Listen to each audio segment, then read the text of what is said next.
Hi, good morning, good morning. Just waiting for people to join in the conversation. Otherwise, it's a sign of ill health that I sit here and talk to myself for 20 to 30 minutes. So hi, if you're here. Hi Liesel Opperman, hallo juffrou. Ek so bly het ingeskakel.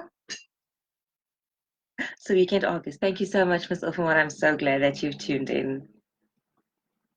Hello. Family's here to support. Hi, Salam. Salam, Morgan Miller. Okay, hi, Cassandra Khair. Good morning to you too. I think when we've got 5, we can say class is in session. Stacey Goliath, hello again. Okay, so good morning, everybody. Thank you so much. Hello, Hamid. Thank you so much for tuning in this morning. It is very exciting, and I must admit, a bit nerve-wracking for me. I've never spoken about this topic in this kind of context before. So, yeah, I think before we begin, let us just get a general sort of understanding of what resilience is generally referred to as. So, it's just basically the ability to overcome or withstand or thrive, adapt well in times of crises, in the face of barriers and setbacks and that kind of thing.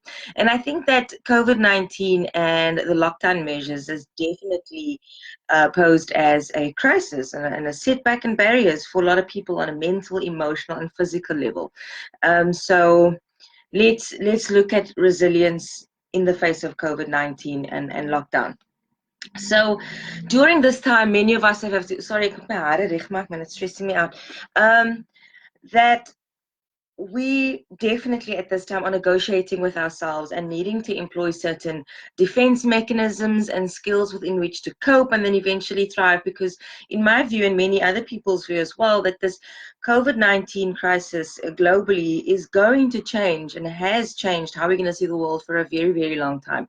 So we are needing to look seriously at how we live life now and how we develop internal skills which will enable us to thrive, for the next foreseeable future.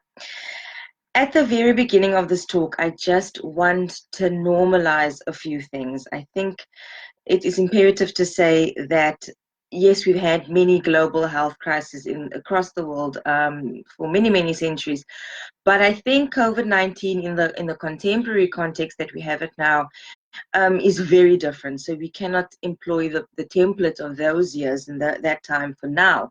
We live in a global village where access to information is almost instant. So the mass panic and worry is easily communicated from right across the world.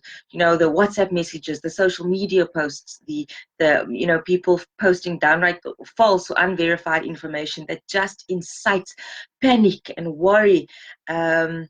And information's at your fingertips, so it definitely has changed. So can I just say, and I say this to myself also, that can we stop the self-bullying, the worry that you're feeling, the anxiety that you're feeling, the uncertainty that you're feeling about the future, about your job stability, future employment, the cabin fever and just the general feeling of being helpless and overwhelmed and living in the fear that you might contract the virus or your loved ones might be tested positive. That is all normal.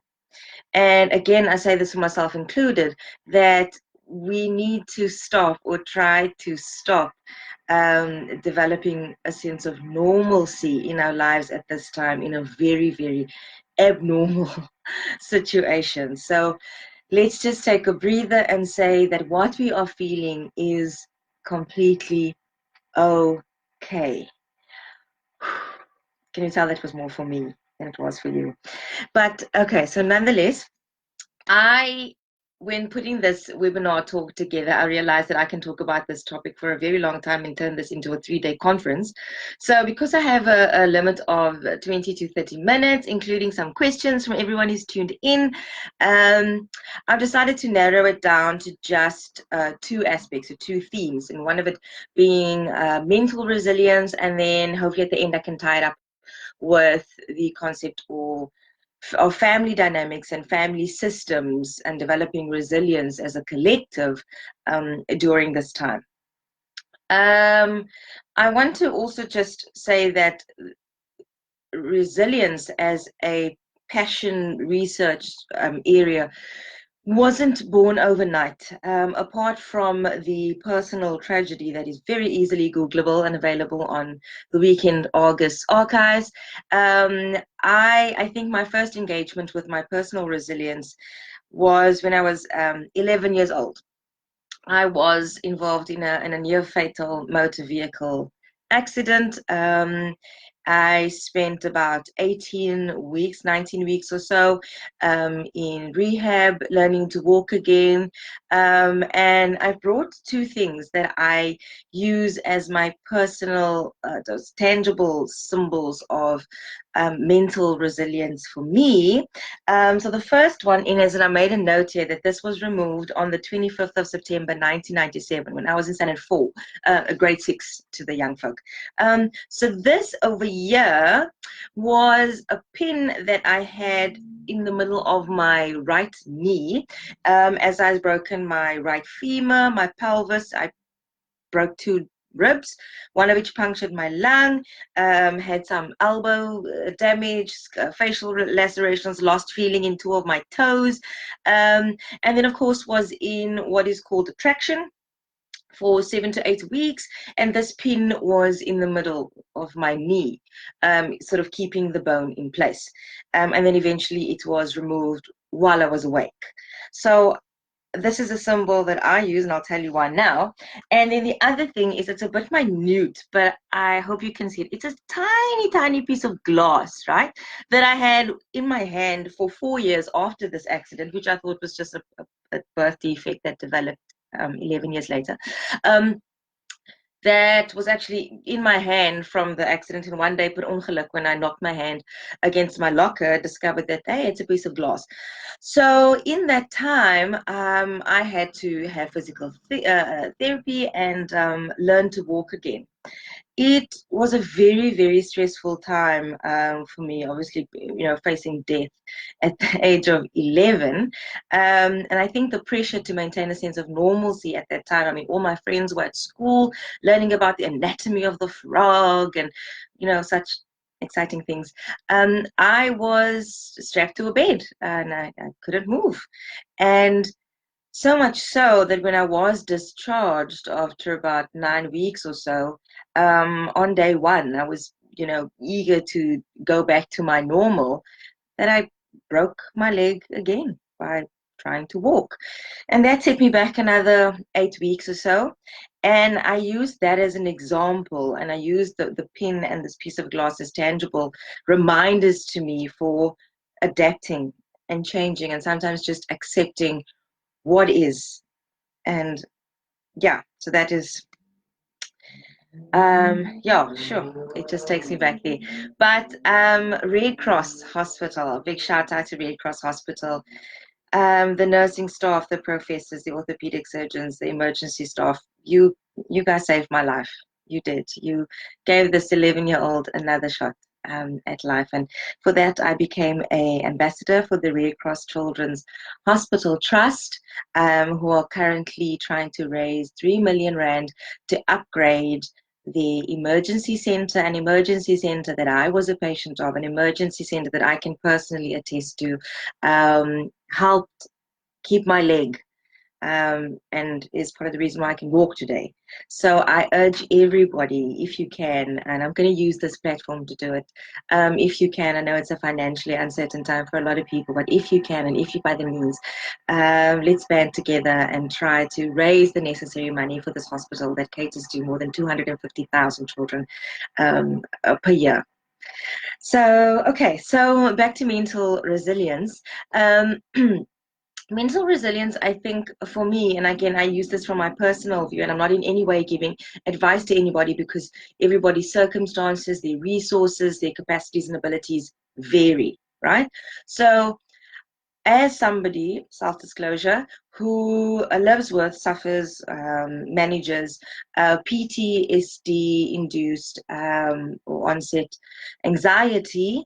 This has been a trial error period for me, lockdown, as well as I discover new triggers and have to manage my anxiety in a very, very contained environment while protecting myself and my family, of course, because you don't want your family to become witness to, yeah, your unraveling all the time. So something that I find helpful for me, because I'm not in a position to, in an environment where I can, go for long walks within 5 kilometer radius of my house, or a big garden, or and I've got two little kids who are obsessed with their mother, that I can go out and, take an hour for time out for myself. So what I do is, and I've called it the internal pause button, because the world is still going to happen around you. And I've discovered that I become triggered by multiple demands on me simultaneously. I feel like my brain computes it as it all needs to be done right now to absolute perfection. And then I also get triggered by just multiple triggers of, sensory triggers. It's the noise, it's the touching, it's the grabbing, it's just, it makes me very overwhelmed. And previously I would lash out and have like meltdown upon meltdown. I realized that what I think would be helpful is just to streamline your thoughts, get quiet inside yourself, calm the mind. The world around you is still going to happen, that the dishwasher is still going to make that noise. The kids are still going to be jumping from the couch, and just where possible, of course, and where it's safe and healthy. Just to sit and pause inside yourself. Register what is happening around you. Take it in, and then process with yourself, what am I feeling right now? What am I thinking? What emotions are bubbling up? What thought processes are happening for me? So mine is just absolute frustration, and then helplessness and a pressure to get done whatever. And then a thought process happens, is that I'm never going to get it done. I'm going to drop a ball somewhere. Oh my goodness, I'm really not successful at this, you being a human thing and being a mother thing, and catching yourself in that thought process, realigning it, quieting the mind, and then giving yourself that moment to just step back out again. And then that, of course, will alter or shift how it is that you then respond, because your feelings and your thought processes have been streamlined and understood, and that gives you a sense of empowerment, and then you can act from a place of control. I also have to confess something now, and I'm sure my husband is watching this, that it's not always easy if you are a single parent, if you are, living by yourself, and trying to manage other people by yourself.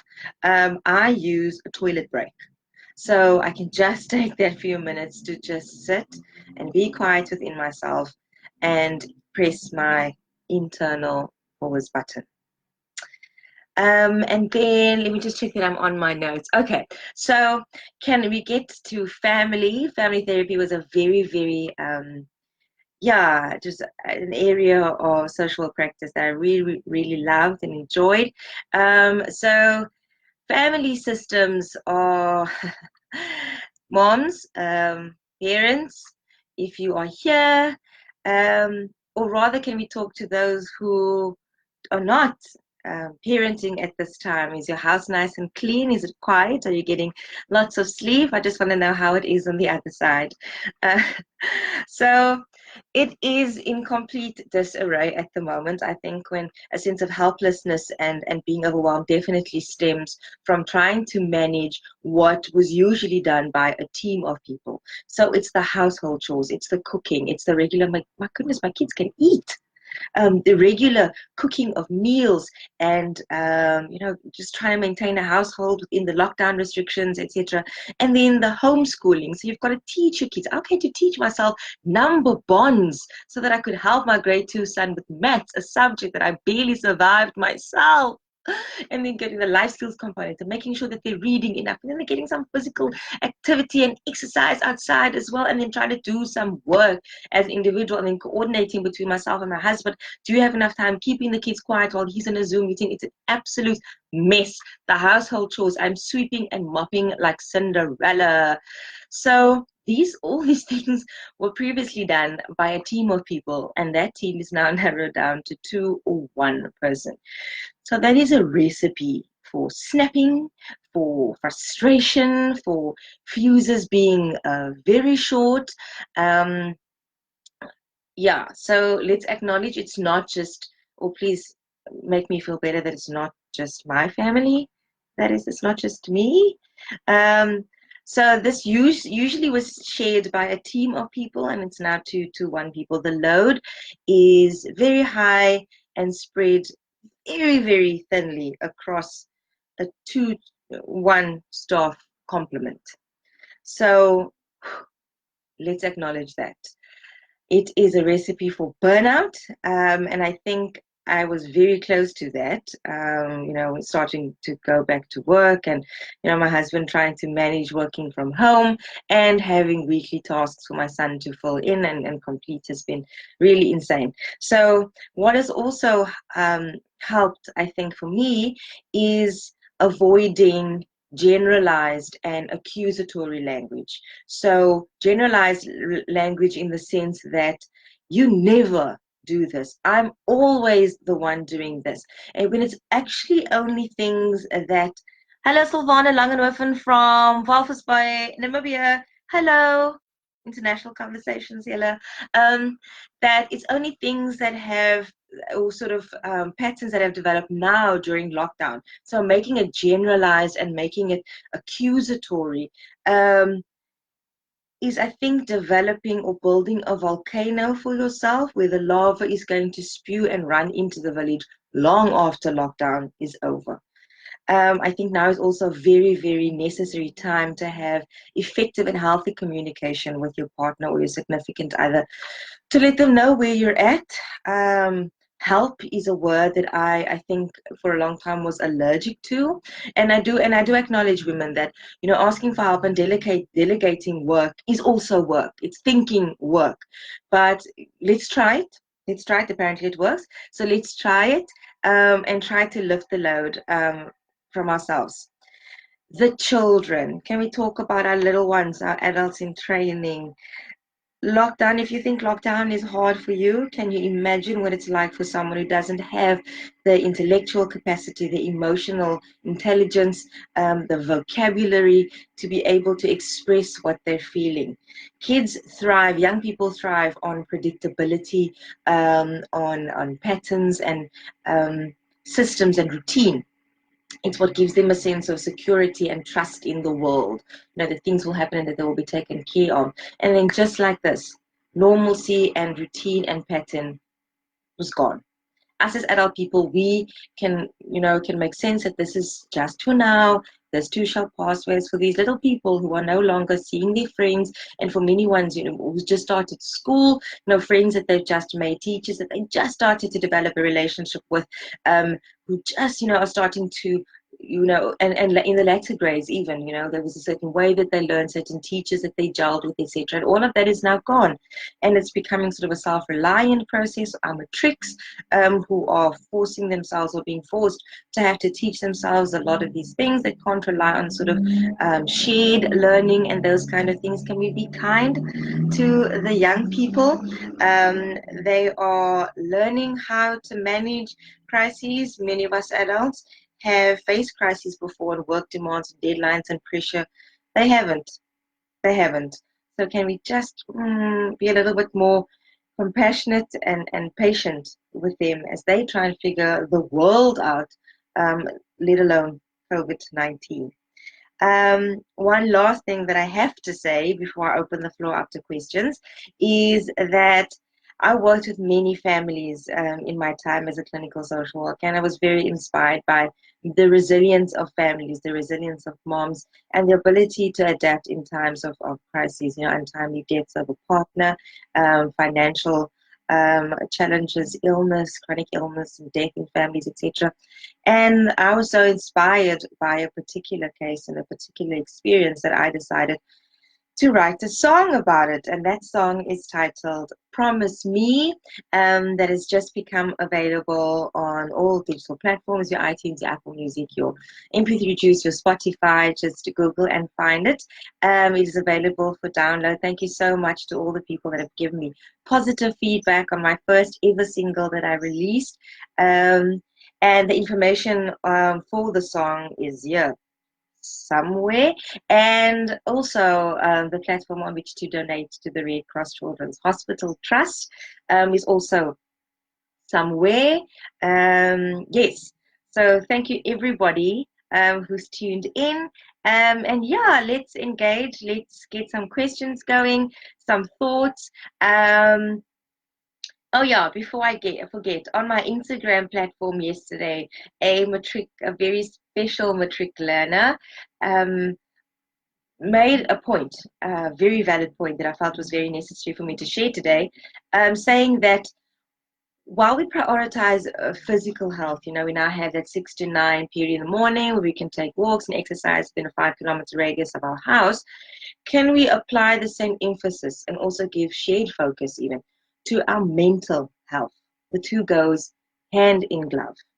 So while we are focusing on keeping ourselves physically healthy, mental health requires, and if not more so at this time, a lot of attention as well. So yeah, so let me go through and see. Hello, Rugaya Jacobs and Amin Brinklin, Nigel, hello. Priscilla Buck, Klipkop, Bible. Let me see in the context which that is used. Well, hello, Marika Galderijs, hallo uit Potchefstroom. Julian Jacobs, is the lockdown still necessary?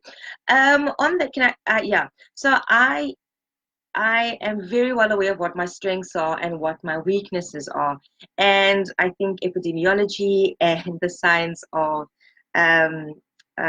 contagious disease is unfortunately not an area of expertise for mine. So, Julian Jacobs, I take my standpoint from the experts who are doing the research, who are collecting the data, analyzing the data, and I'm trusting the powers that have the control at the moment that they are doing the right thing. And if they make a mistake, we're all learning, we're all in this together, and we're going to figure this out. Yeah. What I've also learned, and I said this, and many of my ex-clients or patients will perhaps giggle, is that during lockdown, as I get myself into a panic, I have to remind myself of my own words. Don't make everything a norma. Don't make everything a norma. I don't know what the eloquent English translation for that is, so maybe everybody on the platform can help me. Don't make everything a norma, meaning that I forgot to take the chicken out. You forgot to take the chicken out this morning. It is now supper time. Don't make it a norma, because there's a lot of other normas that you have to focus on today. So don't make that a norma. So I think for resilience during lockdown, I think that's going to be my motto, and perhaps try it and let me know how not making everything a norma is working out for you. Hello, Roger Khan. I like that family resilience part. Thank you so much. If you have any other questions about that or any other thoughts that you want to share, please, now's the time. We've got 7 minutes. I still have 7 minutes. I've tried to condense everything in a 3-day conference to allow for these engagements. Aslam, salam, walaikum salam. The Kupras, Almi Fortuin, good morning. Hazel Opperman, she's really struggling with being super angry and then just being completely despondent. I can agree with that 100%, that, the fluctuations that we feel between the extremes of the emotion. I think let us not also ignore the fact that this is an extreme situation.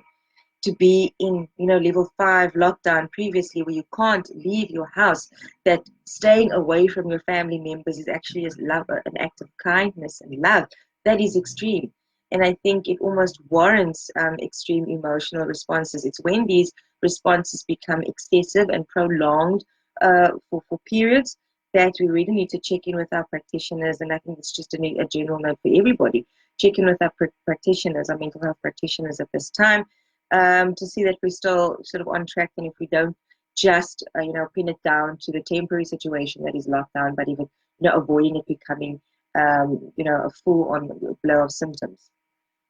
Irene Adams, hi sweetie. Thank you for sharing your story. Thank you, Nadine Brunk. The link for the Red Cross Children's Hospital Trust donation is here in the comment section. Comment section. Yes. Meditation when onset of anxiety, Christopher Phillips. Sure. I must say that I'm not an expert on meditation. I have sort of other religious, I think, practice and rituals that I have that I think just allows me to quiet the mind. And I think what I do perhaps, when in the throes of a panic attack, when a panic attack is beginning, when the hyperventilation kicks in and the shaking and the jumbled thoughts and the running of the thoughts is very difficult. Me personally, and I think I've spoken to many people as well, to just calm down and quieten your mind during that time. So I am unfortunately not the expert to talk about meditation on the onset of anxiety, but what I can say is that meditation for anxiety management has worked exceptionally well. There's exceptional studies and thorough and extensive studies on it. So that I can say that while I don't have a personal opinion on it or a stamp of approval for it, I can say that there are many. There are journal articles, there is research, there's many books, YouTube sites and podcasts and things that you can read about it because it is successful. It has been successful for many people. That toilet break doesn't work because they follow you there. Yes, I agree with you. I have been there. So that is why effective communication with your partner is necessary to say, I'm going to just need a 5-minute break quickly and have them just sort of manage the cake and kiss while you take that 5-minute break. Hello, Alana. August, hello, Ilam. Jackie, not much sleep here. Yeah, I know. I spoke to somebody who has a newborn. And yeah, that I remember those days. Sleep, what sleep? So true. And then both parents have a meeting. Yeah, when both parents have a meeting and kids are screaming, and you're trying to be as professional as possible, and your child is screaming through the other door how desperately they need to pee. The snappiness is bad. Yes, the snappiness, I will attest to that, and I think my husband can write lengthy posts about it. Yeah, we feel at the end of our tether, and I mean, men, everybody can agree that you just feel like you're just operating here. One more thing, one more number, and then it goes over. By the way, did anybody find the eloquent translation for don't make everything a number? How do you bring up a conversation with your partner without coming across as harsh? Collective language is always helpful. So I think we need to discuss because we might have. I think what is also helpful is to say something like, and we do this often with little children, is I feel X when Y situation happens and it results in Z thoughts. So I think the way we are managing, for example, I think the way we are managing the lockdown system and day-to-day running of our family is a bit unsuccessful at the moment, at least in my eyes, and I can tell you why. It's very helpful to have some viewpoints because the other person might not have, been aware or seen it at all.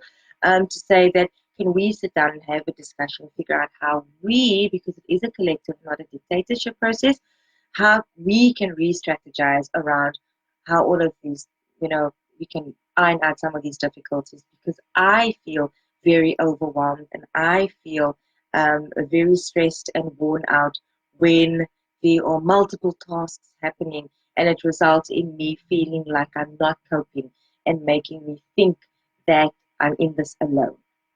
For example, try it. Let me know how it goes. Try to say it calmly also, because from personal experience, shouting also doesn't help. More worried about kids going back to school, infecting parents with codependent illnesses. Can't go into malls but must go back to school.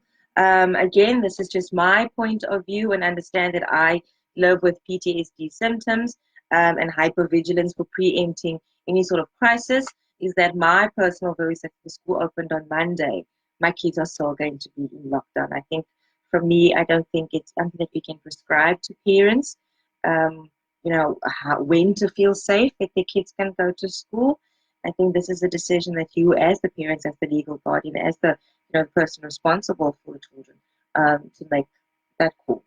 Yeah, I mean, I don't even let my kids in the car with me when I go and buy the essentials. I don't know how I'd feel about dropping my kid off at the school gate and saying, "Da, gaat je lekker." So, Zainab Antele, I just said yesterday, my days are Salah, clean, make something, Salah, clean, make something, and then repeat, and then maybe try to fit in work in there, and teaching this, and werkwoorde vir die kind, and woordeskat vir die ander kind, and it is insane. It is insane. Okay, I've hit the 30-minute, 30-second mark, which means I have to go. Okay, yeah. Don't make everything a norma. And this is what we are going to end off with. Don't make everything a norma. Ivanka Marais, don't make everything and anything bigger than it realistically is. So thank you so much, everybody, for tuning in. You can keep the conversation going on this platform. I'm going to try and answer all of these from my Jawaahier Petersen Friends page. Give me a follow on Instagram. We can try and keep the conversation going there as well. And of course, find the links for the donation page for the Red Cross Children's Hospital Trust and downloading of my new single, Promise Me. Thank you so much, everybody, for tuning in. Locked in, locked out, and let's not make everything a normal. Thank you. Bye.